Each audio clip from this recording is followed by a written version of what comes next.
سمجھ گئی، مرد کو بس سیٹسفیکشن چاہیے ہوتی ہے، چاہے ذہنی ہو یا جسمانی۔ جب اسے یقین ہو گیا کہ میں واقعی ہاتھ آنے والی نہیں تو اس نے دوستی کا ہاتھ بڑھایا۔ وہ میرے ساتھ باتوں سے ذہنی تسکین چاہتا تھا، وقت اچھا گزارنا چاہتا تھا۔ اچھا، دوستی کر کے کیا کریں گے؟ اچھے دوست کیسے ہوتے ہیں؟ میں نے اس سے پوچھا۔ ہم اپنی ہر بات ایک دوسرے سے شیئر کیا کریں گے، میں آپ کو گفٹ دیا کروں گا، اکٹھے شاپنگ پر جائیں گے، خوب گھومیں پھریں گے، کھائیں گے اڑائیں گے، دکھ سکھ کے ساتھی، بالکل اچھے دوست بنیں گے، ہمیشہ ساتھ دینے والے۔ محبت کی جگہ اب دوستی کا لفظ آ گیا تھا، مگر ترجیحات اور مقاصد و معاملات وہی تھے۔ ایک لڑکا لڑکی کبھی دوست نہیں ہو سکتے۔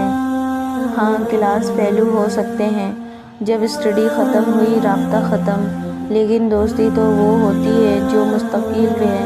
محبت تم نہیں کرتی، دوستی پر تمہیں اعتراض ہے۔ اچھا، منہ بولی بہن بن جاؤ۔ میں اتنی اچھی لڑکی کھونا نہیں چاہتا، میں بھی اتنی اچھی لڑکا گنوانا نہیں چاہتی۔ میں نے دل میں سوچا، یہ اس کا آخری حربہ تھا۔ محبت اور دوستی میں دال نہ گلی تو منہ بولی بہن۔ اچھا، بھائی بہن بن کر کیا ہوگا؟ میں نے پوچھا۔ دونوں ساتھ وقت گزارا کریں گے، اپنی ہر بات بتایا کریں گے، صبح صبح اکٹھے سیر کو جایا کریں گے، جاگنگ کریں گے، ٹینس کھیلیں گے، بہت خوش رہیں گے دونوں۔ یہ زندگی بورنگ نہیں لگتی تمہیں جو گزار رہی ہو؟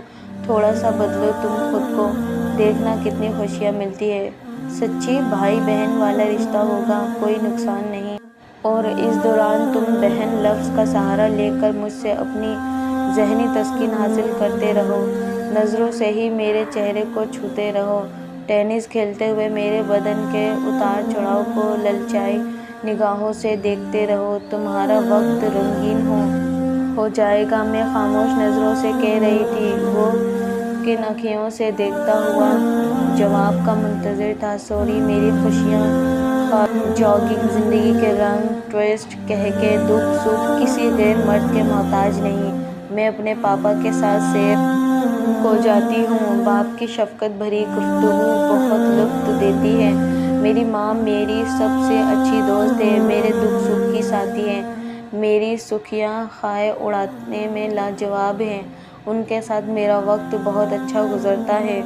میرے ٹیچرز میرے رہنما ہیں۔ اپنے بھائی کے ساتھ میں گھنٹوں باتیں کرتی ہوں، معصوم شرارتیں، 2 منٹ میں ناراض، 2 منٹ میں راضی، ایک دوسرے کے بنا ذرا وقت نہیں گزرتا۔ اس کے پیچھے بائیک پر بیٹھے ہوئے میں آزاد فیل کرتی ہوں۔ اس کے ساتھ شاپنگ کا جواب نہیں، میں بہت خوش ہوں۔ ایک نیا رشتہ بنا کر میں ان سب رشتوں کی مٹھاس نہیں کھونا چاہتی۔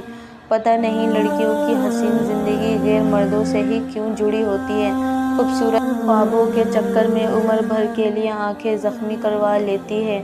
اتنا کہہ کر میں چلی آئی۔ اس کا ری ایکشن کیسا تھا میں نے نہیں دیکھا، لیکن اسے ایک سبق ضرور مل گیا تھا۔ میں نے گھر آ کر سجدہ شکر ادا کیا اور آنکھ اشکبار ہو گئی۔ میرے اللہ، تو مجھے ایسے ہی ثابت قدم رکھنا، اس عہد کی پیداوار ہو کر بھی۔